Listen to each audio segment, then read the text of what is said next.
Begin here with the Economic Development Authority meeting here on September 2nd, 2021. It is now 7:32, and we'll call to order, and we'll do roll calls. Mr. Chansky, will you do roll call? Bevins. Here. O'Day. Here. Johnson. Present. Beezer. Here. Kirsch. Here. And Erickson. Here. And we'll need a motion to approve the amended, So move, Bevins. Second. all in favor, say aye. Aye. And approval of the minutes, hopefully you got a chance to read them. We need a motion to approve the minutes. of the last meeting. Second, Bevins. All in favor, say aye. Aye. Okay. Financial report, Connie, do you have anything for us? It was in the packet. I have nothing to add to it. Excuse me. The City Council did hold a budget workshop on last Monday, and the EDA Commission's request was to have it set by the maximum set by state statute, and they'll set the final levy on the 20th, but there was no issues with that amount. Good, good. Motion to approve the financial report? So move, Bevins. Second, Beezer. All in favor, say aye. Aye. Okay, thank you. Updates, Jennifer? So I just have a couple of brief updates. Most of the time today is going to be Jesse Ernster, our communications intern, is going to bring you up to date on a couple of things. I just wanted to let you know that on Monday night, the Safety and Public Works Committee did have a discussion about streetlights and have directed staff to put together a streetlight policy. I just thought maybe the EDA would be interested in knowing about that. I know that Paul Sandy is working on that. It should be coming back to the council, maybe the second meeting in September to start that discussion. Really, it's about, back in 2008, I believe, the city turned off about a good percentage of our lights. And now we'll have people who request to have those lights turned back on. So instead of kind of looking at them onesie-twosies, it would be good to have a policy that just gave some direction on when and how those lights should be turned back on. The other thing that I just wanted to bring you up to date on too is the PEG channel. So the Cable TV Advisory Committee has been meeting probably for the last 6 to 9 months trying to figure out what options there are for us to get the PEG channel back up and running. Just a little refresher, when the high school did their remodel, we lost our connection between City Hall and a way to broadcast our meetings on the PEG channel. So at the last City Council meeting, they did authorize staff to move forward with getting together an agreement with CLC to figure out how we can get that PEG channel back up and running, and CLC could take over the management of that. So I thought those were two things you might be interested in hearing from the city's perspective. And with that, I'm just going to turn it over to Jesse. Awesome. Right, good morning. So I'll start off with just an update on the Sesquicentennial. Up there you can see a list of events, and that page was submitted for the dispatch wrap, which we printed and out to the public on September 11th. And so there's like an incredible number of events from local organizations who are hosting each day, kind of that 18th through the 26th, except for Sunday. But we're really excited just to have kind of our bookends of like the airport and the city's Sesquicentennial Bash on the 25th. And we've been promoting the Sesquicentennial Week at the Here for Good markets on Tuesday, and everybody that we talked to is just really excited for this and has kept our flyer and said they're posting it on their fridge, so I'm thinking that means good news for us. And maybe just before you move on, I mean really a big thank you to our community partners. It's amazing how many people have stepped up and created an event for that week of the 18th to the 25th, now the 26th. From the JCs to the DDBC to the chamber. It's just absolutely amazing how many people, the county, the Historical Society, I mean, we could just go on and on about the number of partners who stepped up to do an event. Good, thank you, Jennifer. What else do we have there, Jesse? Yes. Yes, and then another project we've been working on this summer is a new resident packet, and so that is the packet in front of you. If anybody needs one, I have an extra one. So what this is just kind of a collection of important information for new residents coming to Brainerd about the city services that Brainerd provides, and then as well as some like highlighting some assets that Brainerd has, such as the airport, our parks, different service organizations. And we kind of collected the information based on research from other cities' packets, as well as kind of asking Tony and Pam are frequently asked questions, what people call in to know. And so if you have any input, I would love to hear it. And then this will also live on the residents tab of the City of Brainerd website, and will be available to print as well if people come in for like a physical copy. Thank you, Jesse. Where will these be? How can I get one of these? So you can look it up on the City of Brainerd website on that residents tab, or just come into City Hall and it'll be able to be printed off right for you. I wonder if it wouldn't be a good idea to put this in the hands of some of our realtors and have them give this into their packet as they sell a home. Even in the, I hate to say the word Baxter area, I mean, we could promote Brainerd, you know, with the realtors that way. I think it'd be a cheap way to get our name out there. But anyway, that's just a suggestion. Absolutely, thank you. Any other suggestions? No, Mr. Chair, I don't have a suggestion. I just want to say I thumbed through this before the meeting started, and this is great. This is something we need in this city, so thanks for putting it together, Jesse. Very well done. Yeah, very well done. I do you. have Yes. one question. On the park page, there's a couple open spots. I'm Those- assuming that's going to be updated? Yes. Okay. We'll add the park. And also, in regards to sharing this, are you going to share it on social media with a hyperlink? Absolutely, that can be done as well, yeah, but it's a PDF. And then the PDF version will also have like clickable links as well, so it can bring you like directly to like the ordinances or the airport website. Yeah, one thing that I learned later in life is sometimes you have to pretend you're a visitor in your own town to realize all the amazing things that you have. So just letting our current residents know what we have too is nice. So that's it. Sorry. Great job, by the way. How would we let our current residents know this? I think the social media would be a easy way to do that, or have there's a file kind of out in front of the window that maybe we can put a couple copies We'll in. have it out front of the Community Development Department window and the Parks Department window, so anyone who comes into City Hall either to get a permit or work with parks, it'll be right there as well for them to grab. Good, good. I was just gonna say too, I don't know if Land Services or Crow Wing County, if they have like a brochure rack, because a lot of new residents have to go there for different permits or like homesteading stuff, so could be another spot to put them out. We'll add it into our, at the chamber where we have all of our publications, we'll put copies of it in there as well. That's a fairly frequent stop. Good, thank you. Is there anything else, Jesse or Jennifer? Mr. Chair, just have one thing that I'll add, is just an update on the 210 project that is scheduled to be reconstructed in 2025. MnDOT has published their some conceptual plans, ideas for that reconstruction. As a reminder, that's going to be from Baxter Drive to the west all the way to Pine Shores Road to the east. That is pretty much the entire city limits of Brainerd. Those are out there.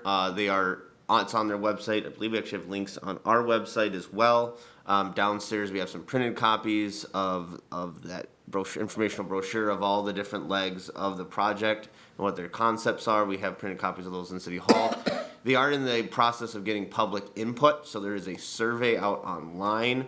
I believe we've linked to it on our social media. I think it's on our website. It's on the MnDOT, their Central District 3 website. Also, this week, yesterday and on Tuesday, they conducted the first section of listening sessions with businesses in and around the Washington Street area to kind of get their initial reactions and inputs to those concepts. They are going to be having multiple other listening sessions and open houses through the end of the year as they continue to work to finalize that final design before coming to get municipal consent. That is municipal consent. It's a requirement for this project, and really what it does is kind of the one key that the city holds to give formal approval that yes, we approve of this kind of reconstruction going through the city. Thank you, Mr. Chansky, for that update. I did attend that meeting, and I would encourage all of us at EDA here to attend them. It was very well. It was good to be there. Yes. I wasn't able to attend the meeting yesterday, but were there any changes yesterday in the presentation compared to when they were in here giving it to the city council and So the it's county? pretty much the exact same presentation that the council and the county board received is what they gave to the businesses. I don't think they really had any changes to it, or major changes. There might have been things that they clarified, but nothing that they have changed at this point. I think they're trying to keep it pretty consistent while they're getting input before they make any changes. Mr. Jansky, and I don't know who can answer this, but the project is scheduled for 2025. Is that a one-year project? Is that from May to October, or what have you heard it all? So at this point, what they have stated is the goal date is 2025. They, like the city, they plan things in a 5-year rotation. So they're actually updating their 5-year plan in 22. So they're trying to get this on there. So the target date is 25. Obviously, with any state organization, they're not going to at this time lock into 25, but that's what they're saying the target date is. And their intention is for it to be a 1-year project. Again, I think there's some of those questions were raised during some of those meetings of, are you promising it'll be a 1-year project? They aren't at this point promising, but that is their goal. It is start in May, be done by October kind of project. They don't want to leave it over the winter and have to come back. Okay, thank you, Mr. Jansky. Any other comments or questions? Yeah, Yes. to Commissioner O'Day's point, I would say that at the Tuesday morning session, there was a representative from the hospital there, and he had some fairly significant input on some of the construction that will possibly impede quicker access to the hospital. So Left turns? Yeah, Yeah. left turns, and then with the ambulances going down at a high rate of speed on a couple of those roads that aren't built for that. So if there's those types of changes were, I would say, one of the more significant inputs that came out of that certainly the first session. Mm-hmm. I know they were taking that MnDOT and SEH were taking that pretty seriously, so. Jennifer? Yeah, I just had one more comment on them trying to get the word out about the survey. You'll also see QR codes. I think they've placed 10 of them on big stickers. If you walked up the front steps of City Hall, there's a big circle there. You can just go to the QR code and it'll bring you right to the survey. In the Parks Department, we call that vandalism.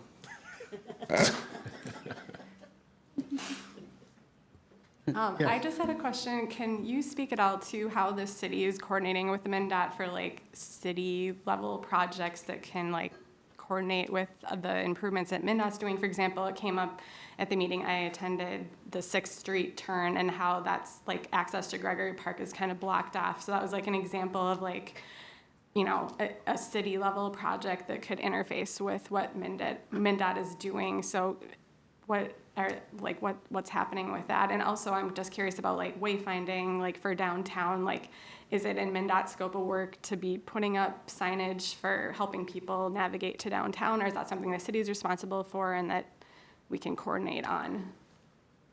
So I'll take your first question first. It is most definitely a city engineer question, and I will ask Paul Sandy, and I can get back to you with what projects are planned for 2025, unless Chair O'Day is aware of Yeah. what Paul and I work closely, just safety and public works. We've talked about this project in particular, asking for an aesthetics, asking for wayfinding, asking for the best way to add in the best pedestrian experience, along with what they've done. What they have done is improved some of the pedestrian experience aspects by widening sidewalks, getting rid of some of the really wide medians.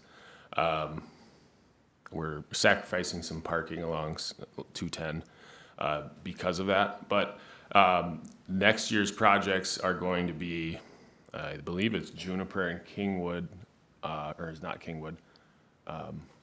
South Sixth.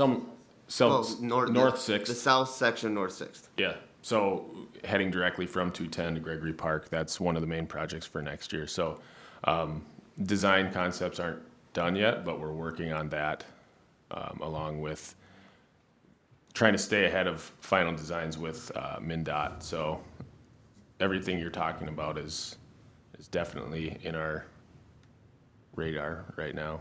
So Sure, it seems like it's a once-in-a-lifetime opportunity to get some improvements done, and so just wanting to make sure that communication is happening. And absolutely. Because I was aware of the MnDOT meeting, but so is like public works meetings where you'd be getting input from Yep. like downtown business owners and stuff on that sort of thing. Exactly. Okay. So anybody, yourself, anybody else in Destination Downtown Business Coalition, anybody we're open to suggestions on improvements on all this stuff. So we love input. Good, thank you. Good questions. Anyone else want to comment on that? Yeah, I have one, Wayne. I virtually attended. I listened to yesterday's meeting yesterday afternoon, and it was good feedback. There were a good number of attendees to the meeting, so that was nice. People are aware that we're doing this. People are asking questions, paying attention. It just seems to me a big concern for the property owners and the business owners on Washington Street is to keep their parking, keep their curb cuts. They don't want to be giving up access to their business. And there's a lot of concern about the elimination of so many left turn lanes. Or basically turning ourselves into like a suburb or Baxter or something where you have to drive 2 miles to get across the street, and that's not what we are in Brainerd. So something to keep an eye on as the project goes forward. Yeah, I heard the same things. Thank you, Gabe. That was good. All right, let's move ahead then. HRA, Eric? Thank you, Mr. Chair and Commission members. A couple of quick updates from our agency. Work is continuing on our boiler replacement project. We've got most of the equipment is on site, at least the mechanical equipment, and the installation of that equipment is ongoing. We're still hoping with an eye towards the end of September to have that buttoned up and actually transferred over. As a reminder, it's about an $800,000 to $900,000 project, so it's a big infrastructure improvement for us for the North Store building.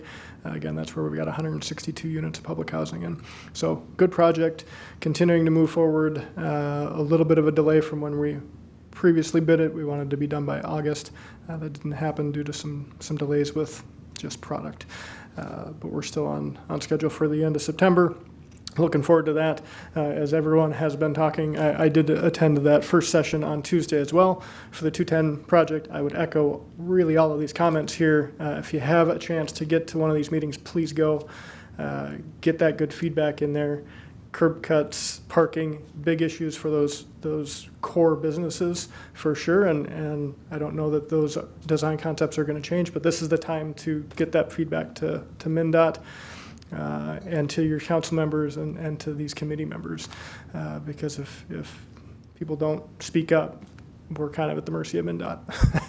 Right. But again, I'm encouraged by the project. We are at the HRA very interested in what MnDOT is planning to do, because we are going to piggyback and apply for some small cities development fund grant funds to help with kind of that streetscape with those business owners as they're getting ripped up in front of their businesses. Hopefully we can get some facade improvements for those commercial businesses. So it was a great opportunity for John Schomer to meet with or get some names of interested individuals that he's already followed up with. Good incubator for us to see what kind of interest there is for improvements out there. And then later today, I'll be speaking at a I guess what they're calling a focus group that's being brought together by Bladek and the Chamber to discuss residential recruitment in the Brainerd Lakes area. When we talk about residential recruitment, that's really just getting people here to move here, right? Big part of that, as we continue to hear, is housing. We need housing, so that's why I get to speak a little bit today at this focus group. I believe we've got about 30 people, and Tyler can speak to that a little bit too as one of the organizing bodies. We've got Ben Winchester. He's a educator out of the University of Minnesota Extension Service. He's a sociologist that has a lot of great data on kind of the housing stock and people movement. And so he's going to have one certain perspective of maybe we don't need a lot more housing. You know, we did this housing study in 2020 where it did tell us that Crow Wing County really does need about 4,800 units of housing from now until 2033. So to me, that's a significant amount of housing. And in our wheelhouse, about 1,500 units of affordable or workforce housing is what we're talking about. So we might have a little bit different take on the housing crush for Crow Wing County, but hopefully it'll lead to a good, fruitful discussion with a lot of these community members. A lot of business owners, I'm assuming, are going to be there today because they're feeling the crunch. They don't have places to house their employees, even if they could get them in the door. So again, excited for the opportunity. We're going to chat a little bit about, or I'm going to share a little bit more information with this group about our Housing Trust Fund as a means to not only help rehab our current housing stock, because these numbers that I just gave, that's assuming that we don't lose any houses out there. So rehab is a big thing, and John and his department, that's his focus, rehabbing and helping improve the housing stock, but then we also have to have a path forward to creating new housing stock out there too, if we're going to continue to be a vibrant and growing community. So those are the two big items that I've been asked to chat about, which has been good. We did present our levy request through the Crow Wing County HRA to the county board last Thursday. Had a good discussion there. We'll be in front of the city council or PNF, Personal and Finance, and do our levy request for the Brainerd HRA coming up this week. So as we all know, budget time, county certainly knows that, and looking forward to those discussions. Other than that, John wasn't able to join us today. He's actually at the boiler project right now, having an update with those folks. If anyone's got any questions, be happy to entertain those. Gabe? Yeah, Eric, what was the final budget request to the county, and county. what was the reception at the county board Sure. level? So good question. With our board with Crow Wing County HRA, we had a pretty good discussion on leading into that meeting where we were potentially going to be asking for an increase in our levy. We ended up with a flat levy, so that equates to $729,500. A good chunk of that goes to funding that housing trust fund. We do have some funding in there for Bladek and Creedy as well as our agreement with the county HRA to staff their HRA. We presented that to the county. There were some questions there because kind of getting into the weeds of where those allocations were going to go to. Ultimately, I believe that we're going to land at that levy, at the level levy budget, and no increases there, which, you know, as we hear from our elected leaders, that's usually the goal. So we're there. I would anticipate that our board from the Crow Wing County HRA in next year, leading up to next year, will be having some different discussions on potentially ways of increasing or continuing to fund that housing trust fund at the $500,000 level that we have in the last 2 years. So this is 3 years of the $500,000 level into the trust fund. Is there a way, I mean, you're well aware of the Laurel Street apartment project we have going on. Is there a way to access some of the housing trust fund dollars to help that project get along? If they're needed, we stand ready to help them with that if they request it. And the ordinance allows for that? It would, yep. Development assistance? Correct. One of the 4 programs that we have through the trust fund is for development. There's, you know, some metrics there that we have to ensure that there's affordability in those units. But this one, you know, project as it's proposed would fit that bill. Excellent. Thanks, Wayne. Good, yes. Jennifer? So really excited to hear about this focus group. Is this open? I'd love to attend. I wasn't aware that it was happening, but I'd love to hear what Ben has to say, and when is that, and are we welcome to attend? You are welcome to attend. It's 11 o'clock today. From 11 to 1, it is being held in the conference room at the Land Services Building Yep, at downstairs. Crow Wing County. The lower level conference room from 11 to 1. Thank you. You're welcome. All right. And any other questions Should I- for anything? Eric? Okay. Thank you, everybody. Eric. And now Tyler from Bladick. I'll wait for Gabe to sit down with his coffee. Well, good morning, everyone. Just a few updates from Bladick this morning. Want to give an update on our unified fund.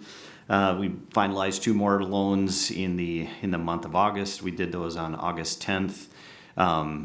Tiffany Stenglein, who is your representative, was in attendance at the meeting. Those 2 loans were to fund 2 projects in Crosby. An expansion, adding some services to the Cayuna Brewing Company. They're bringing in, they're partnering with Burritos California. Get it mixed up with El Tequila, but they're the same thing, but roughly. So they're bringing in Burritos California onto the one side of the Cayuna Brewing Company. So that'll be a nice service, obviously, for that area, and bringing some employment over there as well.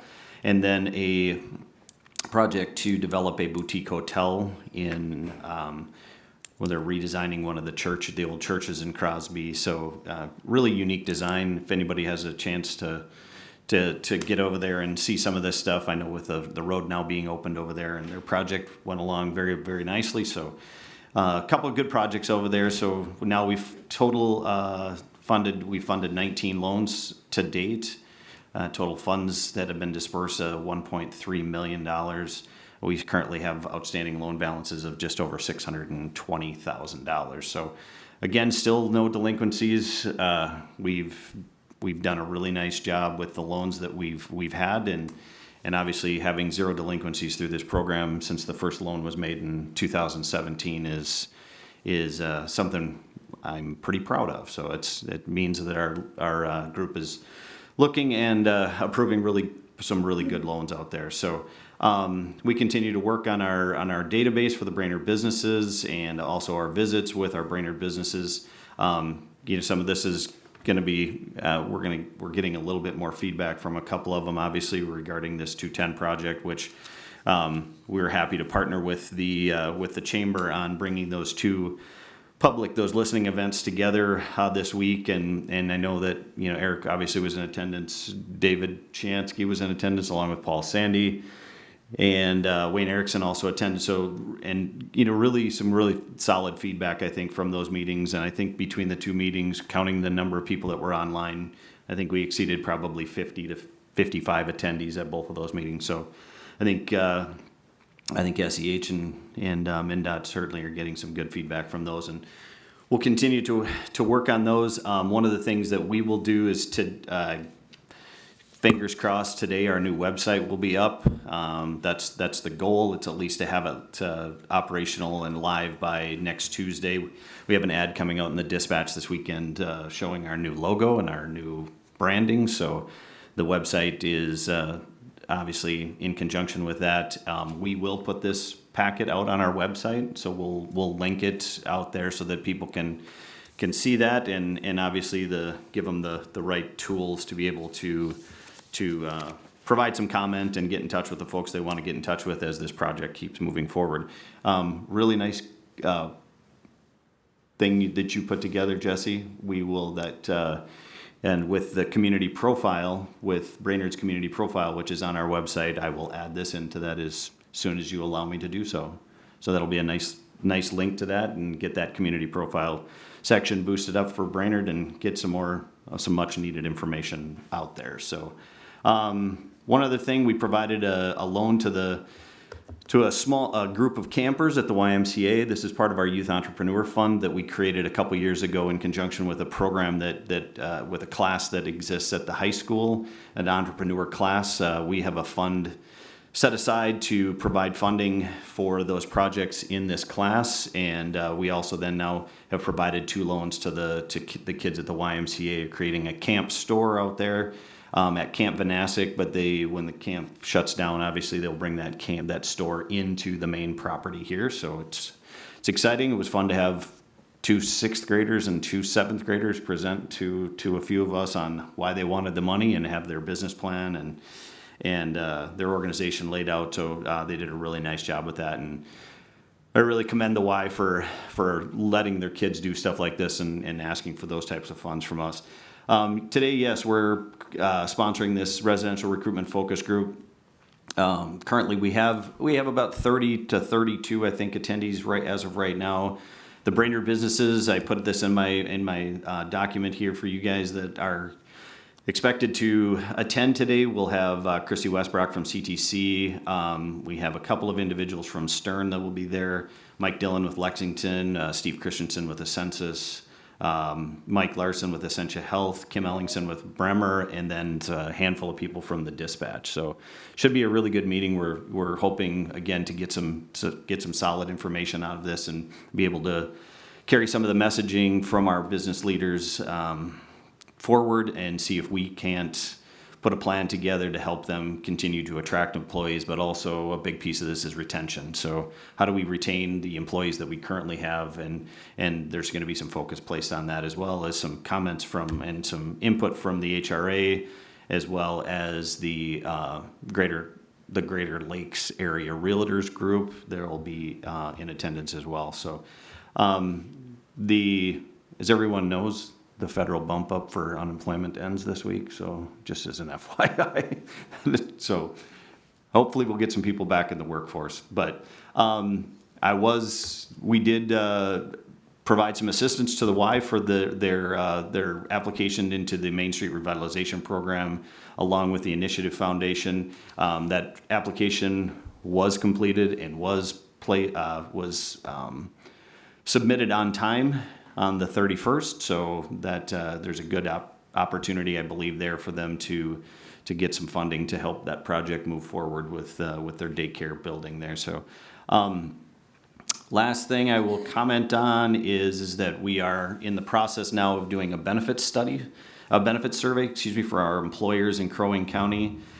We had a handful of our employers and our board asking us if we would get into this along with the Lakes Area Manufacturers Alliance and some other groups, but we're leading this to try and identify some of the key areas that are as far as our employees are looking at as far as their benefits are concerned. Key areas: health benefits, wellness programs, leave benefits, work schedules, employment, performance management, incentive, and employee engagement. So hope to have that all wrapped up. The date on there is the 30th of November. We expect to have this done hopefully by the 1st of November, but we'll see as the information comes in and how quickly we can gather it. So that's what I have for right now, Mr. Chair. If anybody has any questions, happy to answer. Thank you, Tyler. Yes. Ms. Beezer? I do have a question in regards to the benefits. Who are you reaching out to, and what level of people are you looking at? As of right now, we do not have a full list. We just approved this last week. So once we get the full list out, I can certainly let you know. But we don't have the full list of who we're sending it out to just yet. You should send it to High Tech. No, I was just High Tech wondering- is on our list. And Mitch is coming to the meeting today as well. Oh, perfect. I just know there's different levels of people that are true laborers, then there's the middle, and then the upper management, and they all want different style of benefits, so I didn't know what target market you were going for.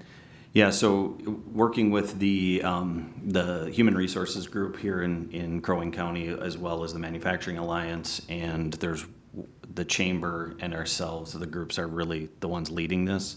So once we filter out, we're going to see we should see a final draft of where this is all going in the next week to 10 days. Okay, one more question. Yeah. I assume you're talking to the employers, but are you going to talk to any employees?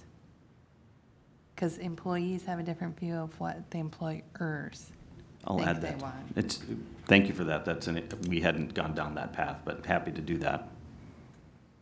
We'll add that to the list. Okay. Thank you, And- Tony. Yep, and then I was reminded the Rivers to Rail. How is that going? And then is that group connecting with the Washington construction project? The River to Rail continues to meet. We meet every other month. I know Eric typically comes, so do Jennifer and David attend those meetings as well. I think at our next, I'll talk to Bruce. Bruce Buxton continues to lead that for Bladek. It's been moving along fine. We get some great updates from all of our from all the folks from the Crossing Arts Alliance to Community Action to the city to the HRA to the county. But I think maybe bringing the SEH folks in and MnDOT into one of those meetings might be beneficial. We had these guys gave an update at the last meeting regarding the project, more at a high level after you had went through the last meeting, right? So we'll continue to talk about it there, but we'll bring it to that board as well, that group as well. Cool, thank Yeah, you. you're welcome. Any other questions for Tyler? All right, let's move ahead then to letter A. Jennifer, you're going to lead this discussion on consider the options for economic development services. I am, thank you, Mr. Chair.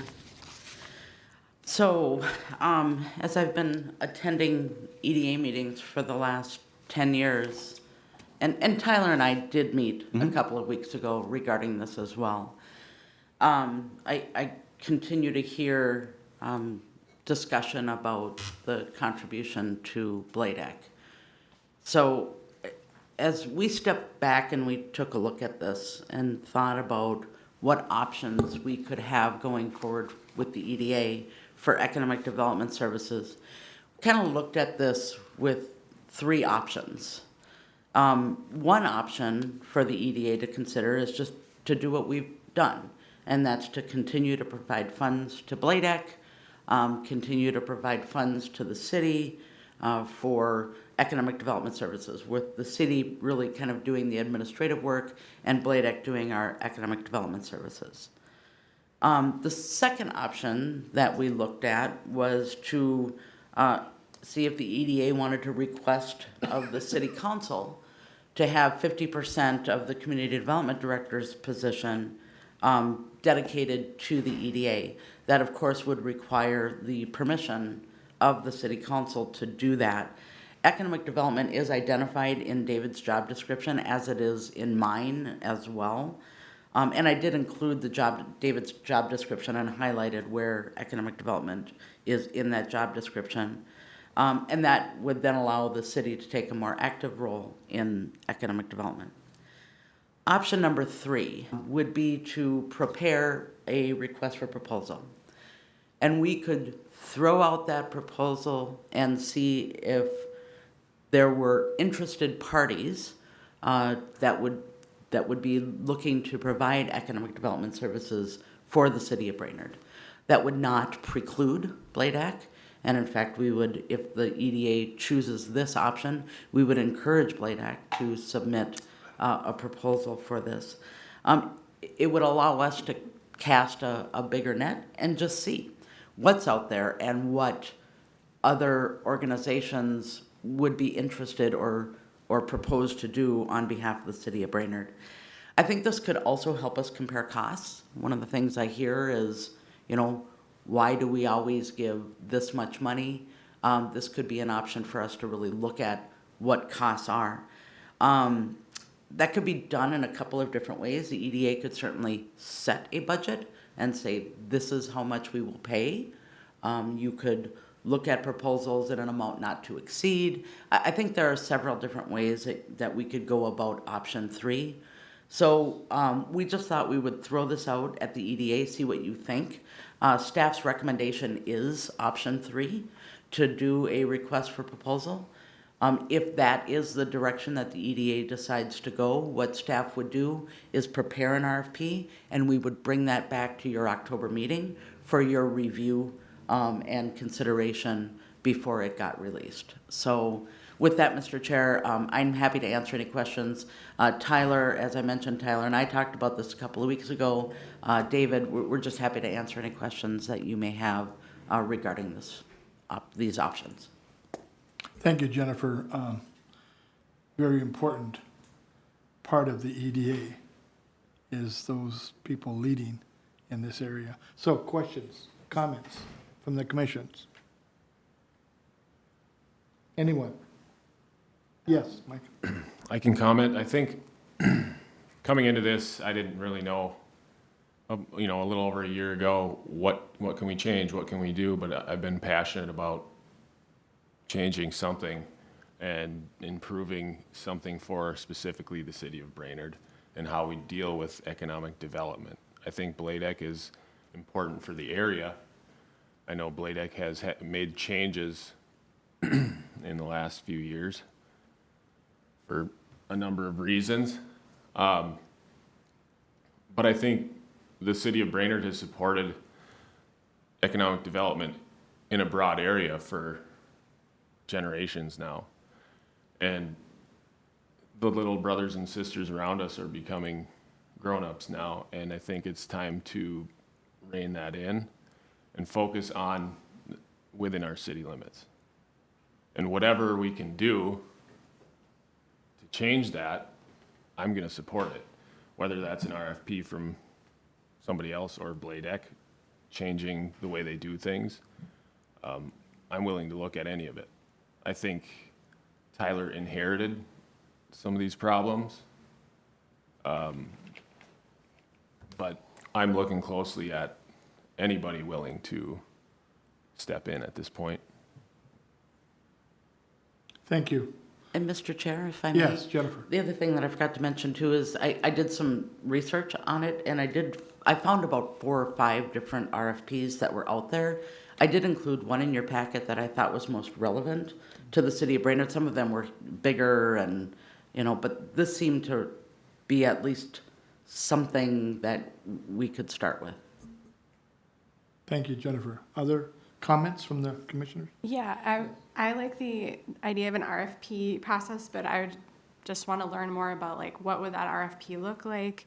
Would we outline our scope of work based on what our goals and objectives are? And then could people or organizations bid on just a part of it? Because there's probably a lot of different organizations in our community that can maybe tackle different goals, but not do a comprehensive, cover everything.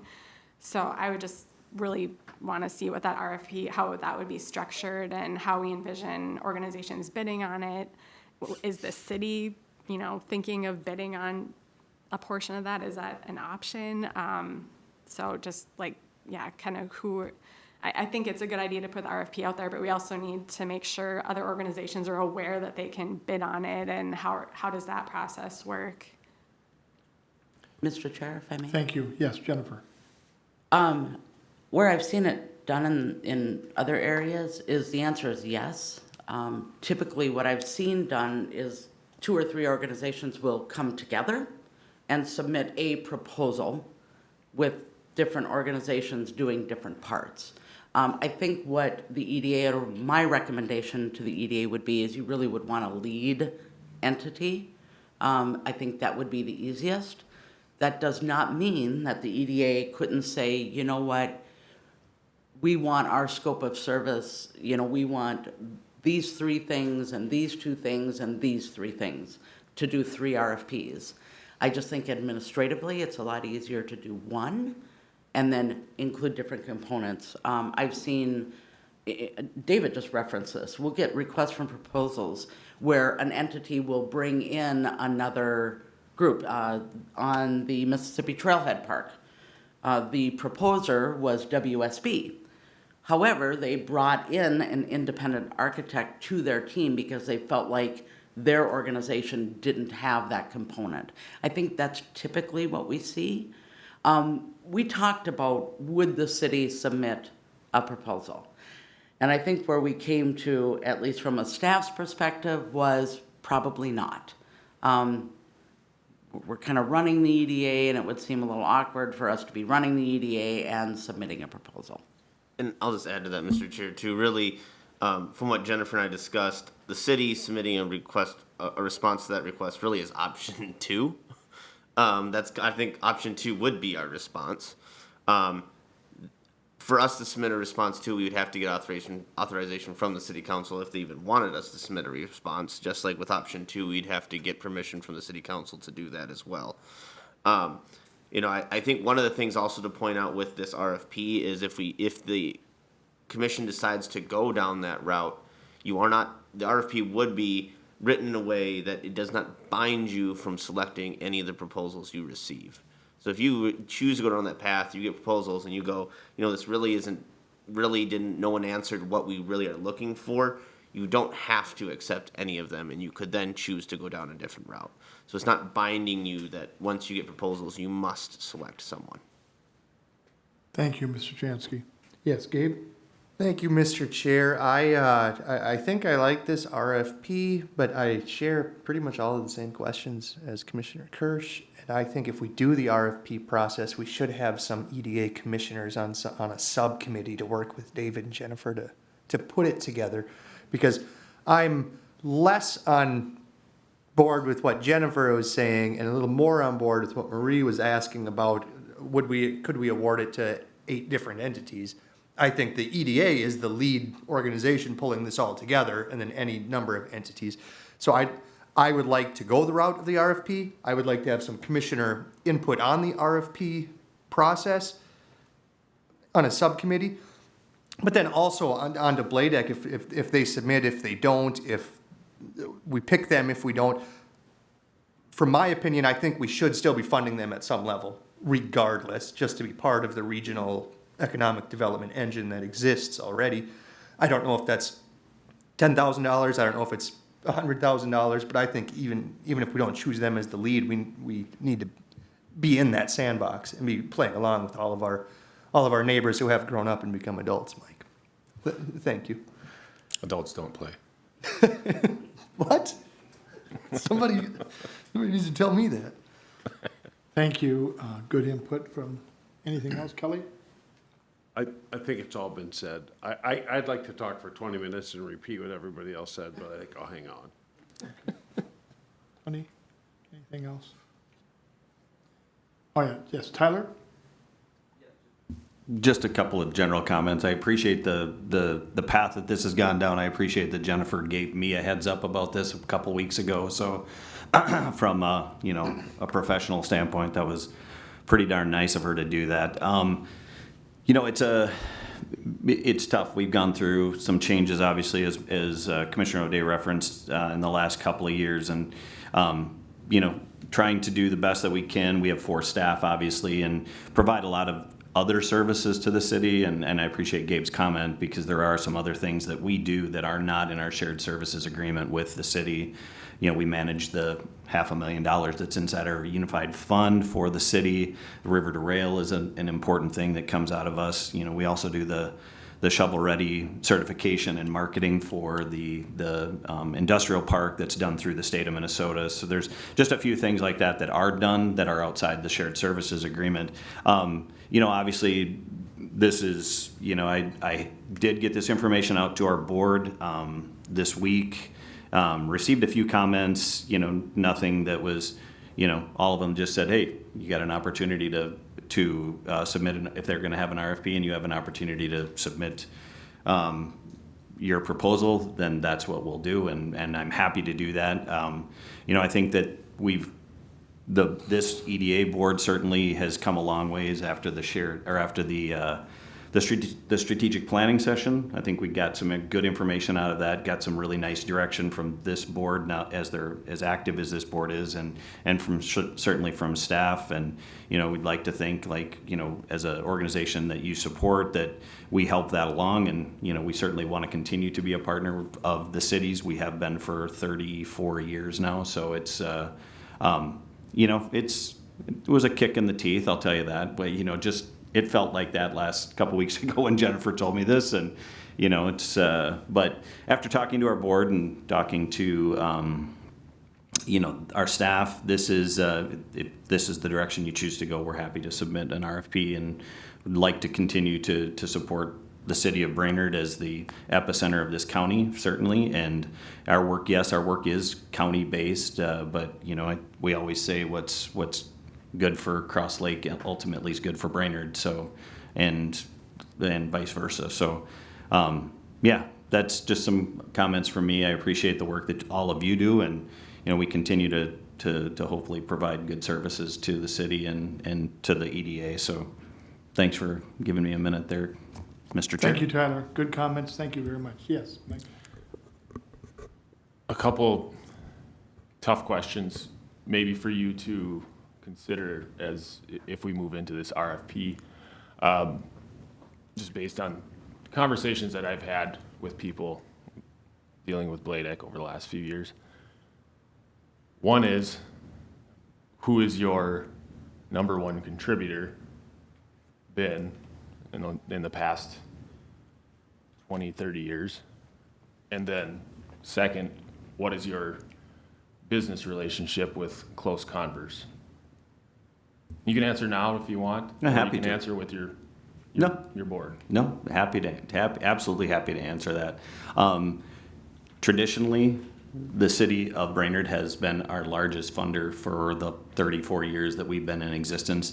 That changed a couple of years ago with our agreement with the county and the Crow Wing County HRA. The Crow Wing County HRA and the county are now our largest funder. The city of Brainerd, I laid this out in a document that I provided to a couple of the board members here. It was pretty even for quite a few years, and then I believe it was in 2010 where the increase came from the city of Brainerd to Bladec. I don't know why, I wasn't there at the time, so I have no idea why that increase came at that point. But traditionally, the city of Brainerd has been our largest funder. It's, you know, they are the largest city in the county, so that's, to my knowledge, that would have been the reason for that, that increase at that time and some of the programs that they were working on. Our relationship with Close Converse, they're a contributing member of our organization, and that is all. We don't do anything outside of listing their properties on our website and listing them out for in all of the communities that they serve, as far as Crow Wing County is concerned. But they are just they are a member of our organization like 135 other businesses are in the county. But that's all. Good. Mike, you get your answers? I guess I would just want to follow up. Are there any other real estate companies on the list of the 135 companies? Yeah. There are? Yes. Okay. Yep, absolutely. Okay. Anyone else? Comments? Yes, Gabe. Just one more, Wayne. Thank you. I mean, Tyler, you said what's good for Cross Lake is good for Brainerd. What's good for the region is good for Brainerd. I've been hearing that for years. I drank the rest of the coffee, Kelly, sorry. That's all right, we've only got 6 minutes left. Yeah, so what's good for the region is good for Brainerd. But I think with this RFP process, we can flip that around, and what's good for Brainerd is good for the region. And let's start working on what's good for Brainerd. And I have a motion when you're ready, Mr. Chair. Any other comments? Let's entertain a motion. Okay, let's, Mr. Chair, I move that we go with option 3. Second. And furthermore, form a subcommittee of 3 commissioners from the EDA to work with city staff to develop the RFP process. And I so move. We have a motion and we have a second. Any comments? My comment would be, maybe that's not, you said there should form a committee from the commission here. Yep. Should we do that after we do the motion? Yeah, Mr. Chair, I think you would just appoint 3 members after the motion is voted on, yeah. Okay, very good. All right, all in favor, say aye. Aye. Aye. Those opposed, same sign. Motion is carried. We'll move forward with option 3. Jennifer. Mr. Chair, did you want to appoint 3 members and then, or have take on, who wants to be on it, however you want to handle it, Mr. Chair?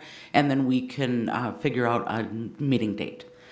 I think we'd like to kind of move this along as quickly as possible so we can have something back before you in October. Yes, I would like to appoint Kirsch, Gabe, and O'Day. I move to approve the appointments. Second. All in favor, say aye. Aye. Aye. Opposed? Carried. Thank you. The American Rescue Plan, Mr. Chansky, you can comment on that? Yep, thank you, Mr. Chair. So we've been talking about the American Rescue Plan since the beginning of the summer, the spring. After that was announced and signed into law by President Biden in March. The city did receive its first allocation, roughly a little over $700,000 in July, and it should be receiving its second payment about the same time in mid-2022. We as staff do intend on holding a workshop with the city council in the next month or so to discuss the council's priorities when it comes to using these funds. But before that, we felt it was the EDA should also have that discussion. There's been expression that we wanted to have that discussion, be able to have the EDA make some recommendations to the city council.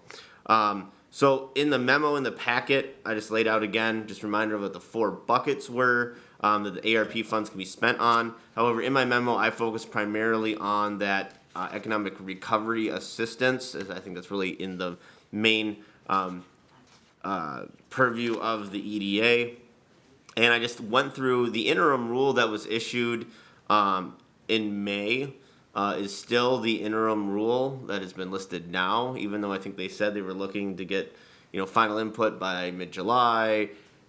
As of last week, this is still the only information rule that they have, so that's what I went off of. And it's dug through there and it pulled out what are the different buckets and eligible uses that they identify that could be used for these funds.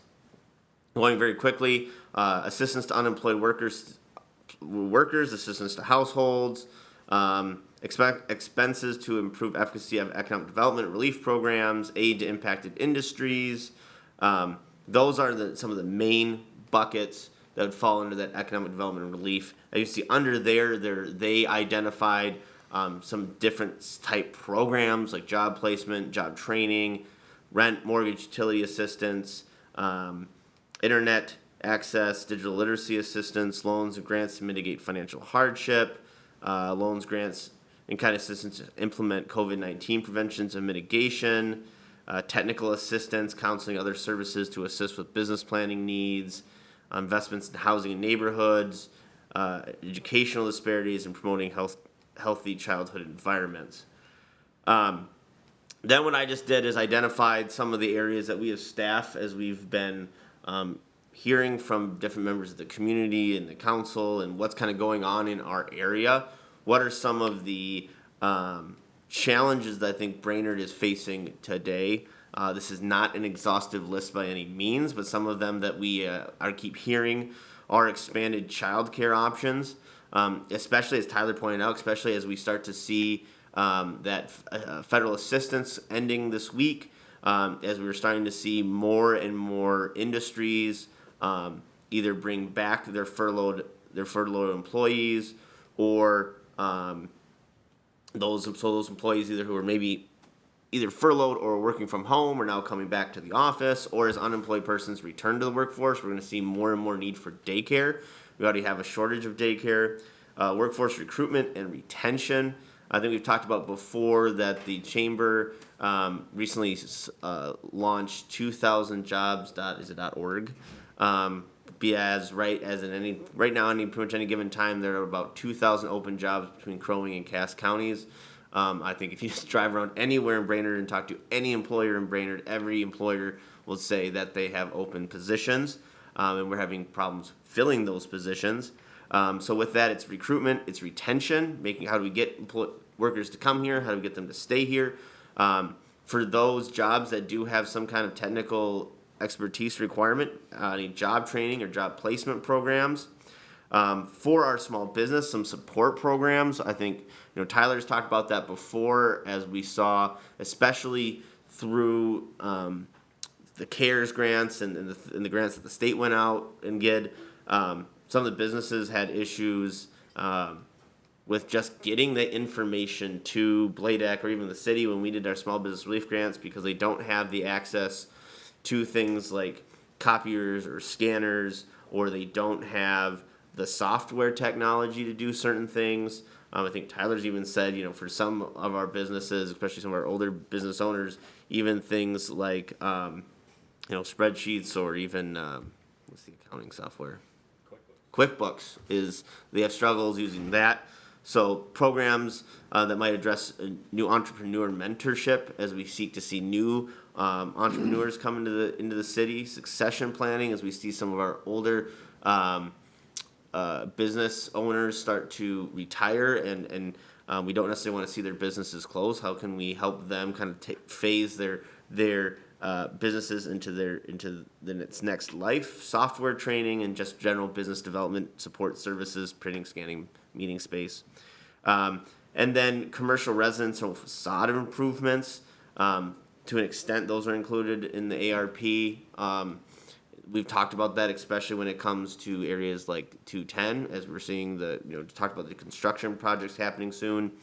And then just residential development planning and marketing incentives. Again, Tyler just said we have a right now. It's not that we don't have enough businesses, we don't have enough workers. So is there a way that the EDA can again, or the city, use these funds to encourage more residential development so we can get those workers here because we don't have enough housing? So really what we're looking for from the EDA today is just kind of a discussion on what you think some of these priorities should be, not necessarily any specific projects. If you have those in mind, we'd love to hear them. But really, what kind of recommendations do you believe that you want to make to the city council that they should be looking at when deciding how the city's ARP funds should be used? Thank you, Mr. Chansky. Jennifer?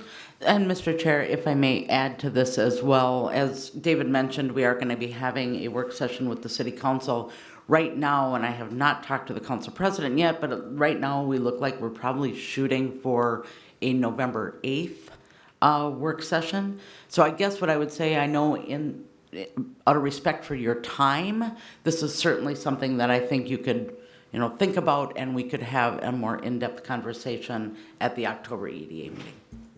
Thank you. Good point. I'd like us as a commission to go home and look these over and think about what direction that you think is important and bring it back to the next EDA meeting. How does that sound? And we could give some Gives us direction. time, yeah, gives us time before the That's workshop. Yeah. Yeah.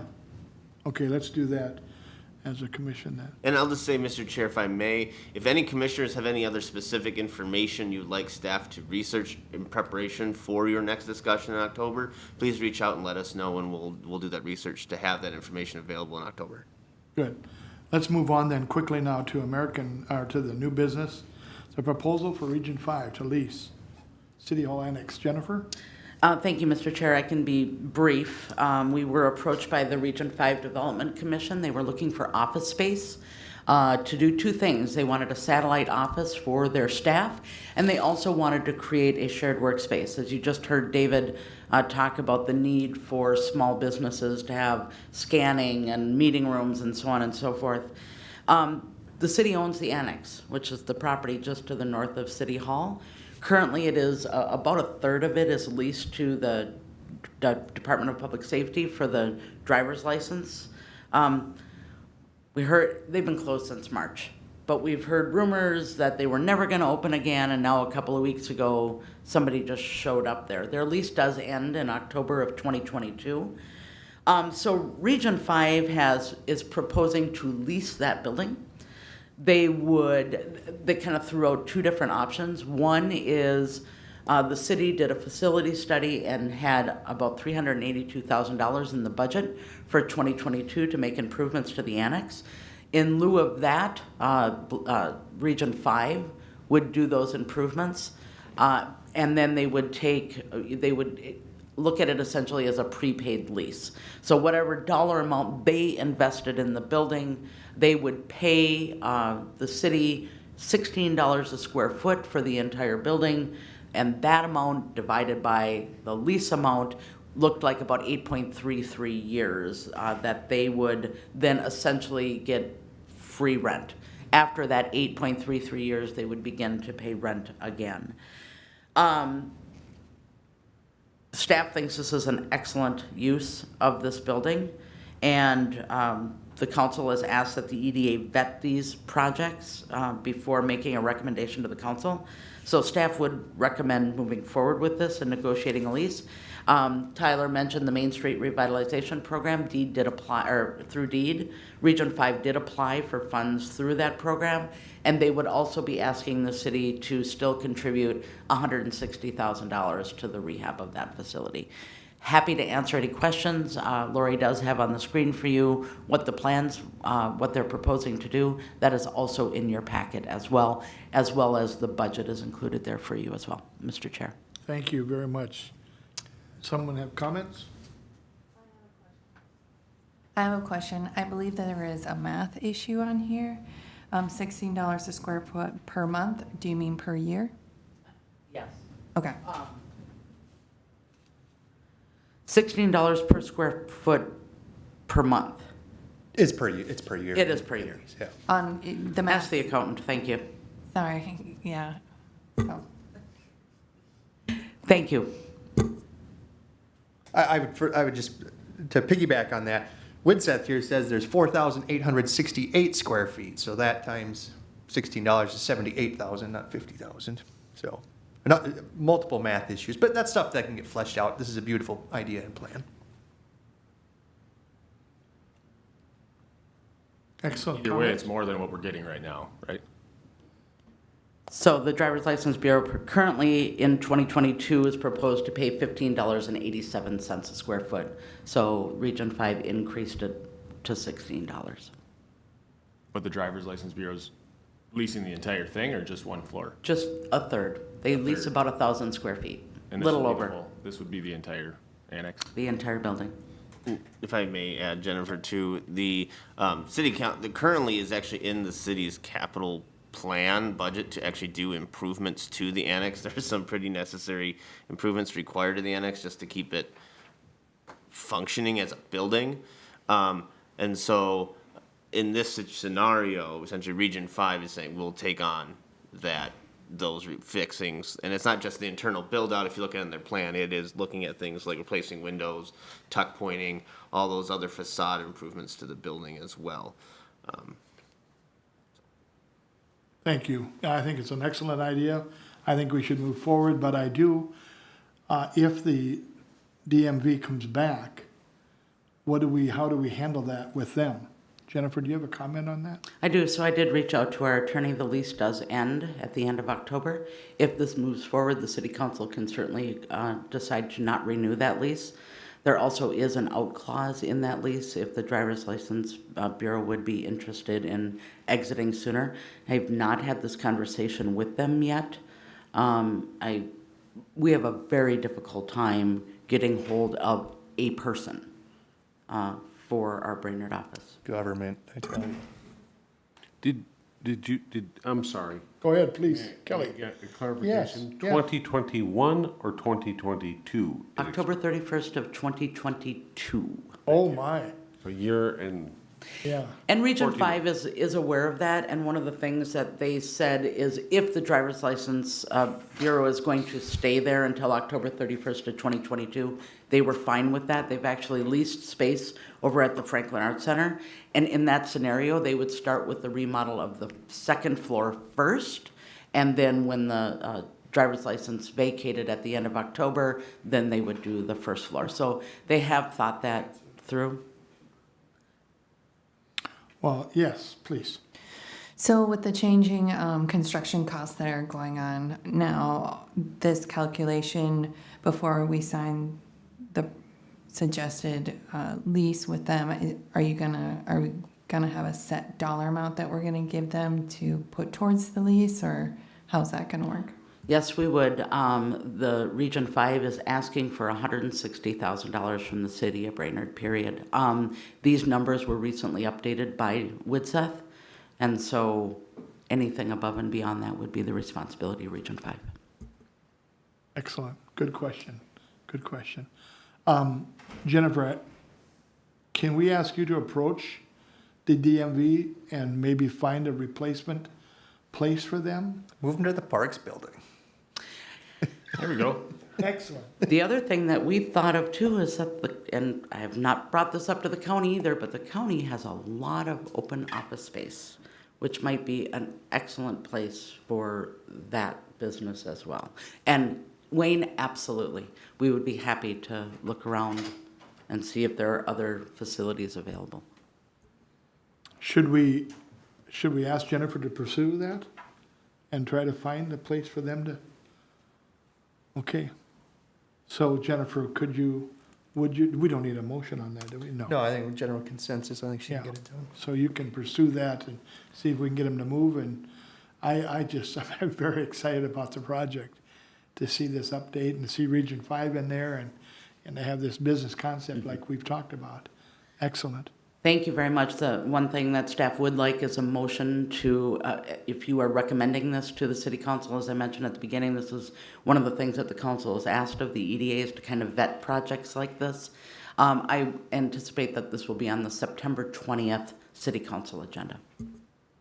I'll motion to recommend Region 5, the Region 5 lease to the CD Annex building. I second with the math corrections. Excellent. All in favor, say aye. Aye. Opposed, same sign. Motion carried. Okay, any informational things that we had? Okay, thank you. Any comments from anyone from the commission? Wayne, I think you did an excellent job keeping this barely over an hour with a lot of information. I do have one thing that's been on my mind quite a bit. Can we add social media as a point for next meeting? Because I believe we are missing out on ways to reach out to our community, Instagram being one of them. I work with a youth group and none of them have Facebook. So Facebook is 45, 50 plus. So we're missing. None of them are going to open a business in Brainerd this week either. 20-year-olds, Yeah, I'm kidding. 25-year-olds. I'm just saying if you start now, you can build up the numbers for when you need them, not waiting until, Snapchat's another big one. yeah. So I was just wondering if we could add that to the agenda because I think it's important to keep up with We can all do marketing. TikTok videos. TikTok would be great. YouTube channel. So just a suggestion. Snapchats for boomers. Excellent. Everything disappears. All right, any more comments from the commissioners here? Anything else? I need a motion to adjourn. So moved. Second. All in favor, say aye.